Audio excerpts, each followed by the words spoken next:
ಬಲಗೈ ಬಲಗೈ ದ್ವಿ ತ್ರೀನಿ ಚತ್ವಾರಿ.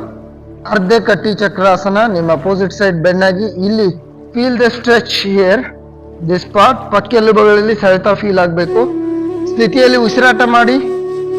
1 2 3 4 5 6 7 8 9 10.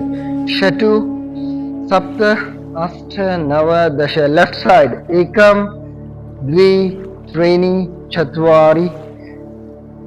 Stretch your body and feel the stretch. ಪಕ್ಕೆಲುಬುಗಳಲ್ಲಿ ಸೆಳೆತನ ಫೀಲ್ ಮಾಡೋಣ. ಸ್ಥಿತಿಯಲ್ಲಿ ಉಸಿರಾಟ ಮಾಡೋಣ. 1 2 3 4 5 6 7 8 9 10. ಷಟು ಸಪ್ತ ಅಷ್ಟ ನವ ದಶ. ನೆಕ್ಸ್ಟ್ ವೃಕ್ಷಾಸನ. ಇದನ್ನ ಮಾಡೋದ್ರಿಂದ ಮಕ್ಕಳಿಗೆ ಏಕಾಗ್ರತೆ ಹೆಚ್ಚಾಗುತ್ತೆ. ಏನಾದ್ರೂ ಸಾಧಿಸಬೇಕು ಅನ್ನೋ ಛಲ ಬರ್ತದೆ. ಬಲಗೈ ಸಾಧ್ಯ ಆದ್ರೂ ಮಾಡಿ, ಆಗದೆ ಇರೋರು ಗೋಡೆ ಸಪೋರ್ಟ್ ಇಟ್ಕೊಂಡು ಮಾಡ್ಬೋದು. ಬಲಗಾಲನ್ನ ತಗೊಂಡು ಎಡತೊಡೆ ಮೇಲೆ ಇಟ್ಕೊಳ್ಳಿ. ಸೊ